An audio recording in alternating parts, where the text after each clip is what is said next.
Hello दोस्तों, स्वागत है आपका हमारे यूट्यूब चैनल राज डिप्लोमा पे। आज हम आपके लिए थ्योरी ऑफ स्ट्रक्चर सब्जेक्ट का 2020 और का प्रीवियस ईयर क्वेश्चन पेपर लेके आए हैं, जिसमें हम लोग ऑब्जेक्टिव क्वेश्चंस डील करेंगे। तो अगर अभी तक आपने हमारे यूट्यूब चैनल को सब्सक्राइब नहीं किया है तो जल्दी से सब्सक्राइब करके बेल आइकन प्रेस कर ले, ताकि हमारे आने वाले वीडियोज़ की नोटिफिकेशन सबसे पहले आपको मिले। और आप हमें हमारे टेलीग्राम चैनल पे भी ज्वाइन कर सकते हैं, जहाँ पे आपको अब तक कराए गए सारे क्वेश्चंस पेपर की PDF आपको मिल जाएगी। सो चलिए वीडियो स्टार्ट करते हैं।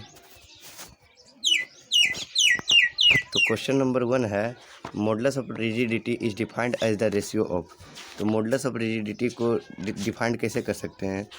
तो ऑप्शन ए है longitudinal stress to longitudinal strain, option B है shear stress to shear strain, option C है stress to volumetric strain, and option D है नन ऑफ द अबव। तो इसका करेक्ट आंसर होगा option B, shear stress to shear strain. तो next question है,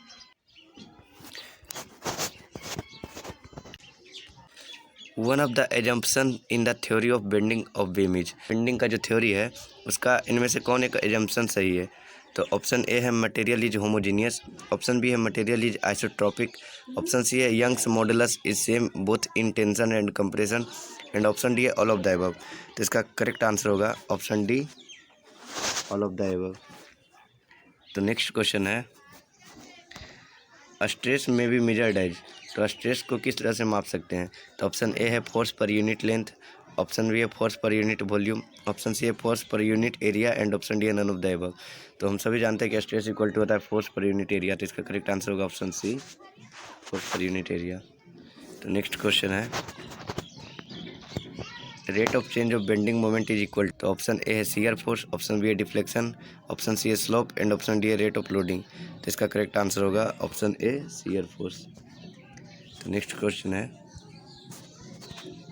slope at the end of a simply supported beam of span L and uniformly distributed load W पर unit length over the entire span is given by where L equal to length of beam. तो कह रहा है कि एक simply supported beam है जिसका span L है, उस पर UDL आ रहा है, W पर यूनिट का UDL आ रहा है इंटायर स्पैन पे। तो उसका स्लोप कितना होगा? तो ऑप्शन ए है WL²/16 EI, ऑप्शन बी है WL³/16 EI, ऑप्शन सी है WL³/24 EI, and option D है WL²/24 EI। तो इसका करेक्ट आंसर होगा ऑप्शन सी, WL³/24 EI। तो नेक्स्ट क्वेश्चन है, buckling load for a given column depend upon. तो किसी दिए गए कॉलम के लिए बकलिंग लोड जो होता है वो किस पे डिपेंड करता है? तो ऑप्शन ए है length of column only, option B है lateral dimension only, option C है both A and B, and option D है नन ऑफ द अबव। तो इसका करेक्ट आंसर होगा option C, both A and B. मतलब जो buckling load होता है वो ना सिर्फ लेंथ पे डिपेंड करता है, बल्कि लिस्ट लेटरल डायमेंशन जो होता है ना उस पर भी डिपेंड करता है। नेक्स्ट क्वेश्चन है, P = π² × EI/4L² is the equation of Euler's crippling load if. तो ये जो फार्मूला दिया हुआ है वो यूलर्स का क्रिपलिंग लोड का फार्मूला हो सकता है कब? जब ऑप्शन ए है both ends are fixed, option B है both ends are pinned, option C है one end is fixed and other end is free, and option D है नन ऑफ द अबव। इसका करेक्ट आंसर होगा option C, one end is fixed and other end is free. तो next question है, the ratio between crippling loads of a column having both the ends fixed to the column and to the column having both ends hinged. तो इसमें दो condition दिया हुआ है। पहला condition में है कि कॉलम जो है उसका दोनों एंड फिक्स्ड है, और दूसरा कॉलम जो है उसका दोनों एंड हिंज्ड है। तो इन दोनों केस में जो क्रिपलिंग लोड आएगा उसका रेशियो कितना होगा? तो ऑप्शन ए है 1, ऑप्शन बी है 2, ऑप्शन सी है 3, एंड ऑप्शन डी है 4। इसका करेक्ट आंसर होगा ऑप्शन डी, 4। तो नेक्स्ट क्वेश्चन है, the maximum bending moment for a simply supported beam width A UDL W पर यूनिट लेंथ इज। तो कह रहा है कि मैक्सिमम बेंडिंग मोमेंट कितना आएगा किसी सिंपली सपोर्टेड बीम पे जिस पे पूरे स्पैन पे UDL एक्ट कर रहा है? तो ऑप्शन ए है WL/2, ऑप्शन बी है WL²/4, ऑप्शन सी है WL²/8, एंड ऑप्शन डी है WL²/12। इसका करेक्ट आंसर होगा ऑप्शन सी, WL²/8। तो नेक्स्ट क्वेश्चन है, at any point of beam the section modulus may be obtained by dividing the moment of inertia of the section by. तो कह रहा है beam के किसी पॉइंट पर सेक्शन मॉडुलस जो होता है वो ऑब्टेन कर सकते हैं मोमेंट ऑफ इनर्शिया को किससे डिवाइड करके। तो ऑप्शन ए है depth of section, option B है depth of neutral axis, option C है maximum tensile stress at the section and option D है नन ऑफ द अबव। इसका करेक्ट आंसर होगा option B depth of neutral axis. तो next question है the equivalent length of a column of length L having one end fixed and other end hinged is. तो कह रहा है कि कोई कॉलम है जिसका लेंथ एल है और उसका एक एंड फिक्स्ड है और दूसरा एंड जो है उसका हिंज्ड है, तो उसका इक्विवेलेंट लेंथ कितना होगा। तो इसका करेक्ट आंसर होगा ऑप्शन इसका देखते हैं। तो ऑप्शन ए है 2l, ऑप्शन बी है यल, ऑप्शन सी है l/2 and option D l/√2। तो इसका करेक्ट आंसर होगा ऑप्शन डी l/√2।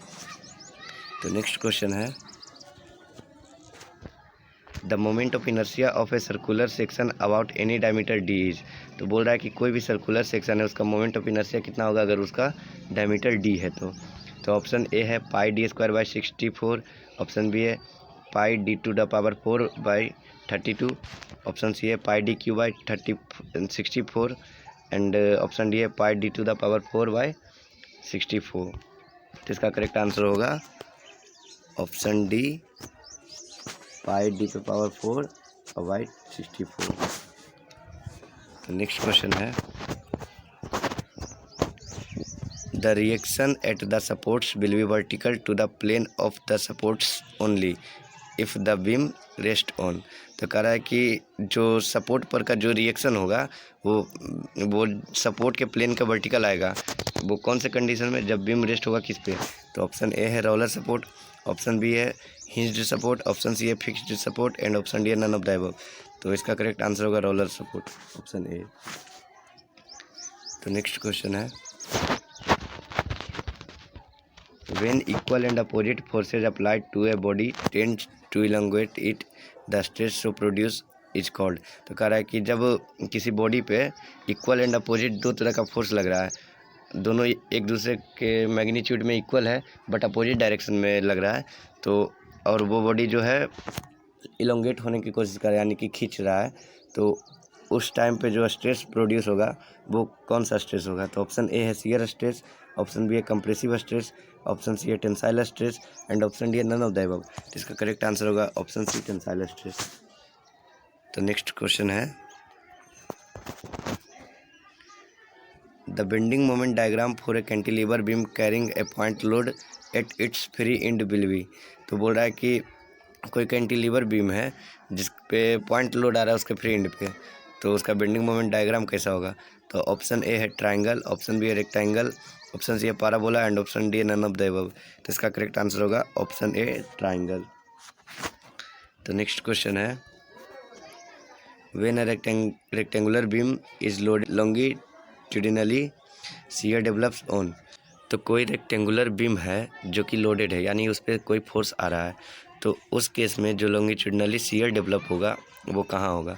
तो ऑप्शन ए है टॉप फाइबर, ऑप्शन बी है मिडिल फाइबर, ऑप्शन सी है bottom fibre and option D है एवरी हॉरिजॉन्टल प्लेन। तो इसका करेक्ट आंसर होगा option D every horizontal plane.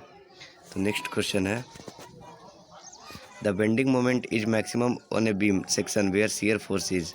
तो कह रहा है कि जो बेंडिंग मोमेंट होगा वो मैक्सिमम होगा किसी बीम सेक्शन पे जहाँ शियर फोर्स क्या होना चाहिए। तो ऑप्शन ए है मिनिमम, ऑप्शन बी है मैक्सिमम, ऑप्शन सी है 0 एंड ऑप्शन डी है यूनिटी। तो इसका करेक्ट आंसर होगा ऑप्शन सी 0, यानी कि कोई भी बीम का जो कोई भी सेक्शन है अगर वहाँ पे शियर फोर्स अगर 0 है तो वहाँ पे बेंडिंग मोमेंट मैक्सिमम होगा। सो नेक्स्ट क्वेश्चन है effective length of a chimney of 20 metre height is taken as. तो कह रहा है किसी चिमनी का जो इफेक्टिव लेंथ है वो 20 मीटर है तो उसका हाइट कितना लेंगे। तो ऑप्शन ए है 10 मीटर, ऑप्शन बी है 20 मीटर, ऑप्शन सी है 28.28 मीटर एंड ऑप्शन डी है 40 मीटर। तो इसका करेक्ट आंसर होगा ऑप्शन डी 40 मीटर, क्योंकि जो हाइट जो होता है वो इफेक्टिव लेंथ के डबल होता है इस केस में। सो नेक्स्ट क्वेश्चन है stresses produced in fixed beam due to temperature variations are. तो कह रहा है कि किसी भी फिक्स्ड बीम में जो टेम्परेचर वेरिएशन के कारण जो स्ट्रेस प्रोड्यूस होता है वो उसका नेचर कैसा होता है। तो ऑप्शन ए है लार्ज होता है, ऑप्शन बी है जीरो, ऑप्शन सी है very less and option D है नन ऑफ द अबव। इसका करेक्ट आंसर होगा ऑप्शन ए लार्ज, यानी कि टेम्परेचर वेरिएशन के कारण जो फिक्स्ड बीम में स्ट्रेस प्रोड्यूस होता है वो बहुत लार्ज क्वांटिटी का होता है। तो नेक्स्ट क्वेश्चन है carry over factor is equal to, तो कैरी ओवर फैक्टर जो है वो किसके बराबर होता है? तो ऑप्शन ए है 1, ऑप्शन बी है -1, ऑप्शन सी है हाफ एंड ऑप्शन डी है 0।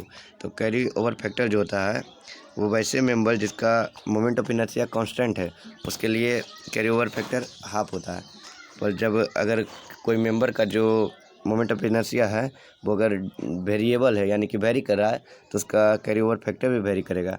लेकिन यहाँ पे ऐसा कोई कंडीशन ही नहीं दिया गया है कि कोई मेंबर है जिसका मोमेंट ऑफ इनर्शिया या तो कांस्टेंट है या फिर वेरिएबल है। तो यहाँ पे हम लोग स्टैंडर्ड केस लेके चलेंगे जिसमें कि मोमेंट ऑफ इनर्शिया कांस्टेंट होता है, इसलिए इसका करेक्ट आंसर होगा ऑप्शन सी 1/2 यानी कि हाफ। सो यहीं पे हमारा वीडियो ख़त्म होता है। अगर आपको हमारा वीडियो अच्छा लगा तो वीडियो को लाइक कीजिए और अपने ज़्यादा से ज़्यादा दोस्तों को शेयर कीजिए and thank you, keep watching.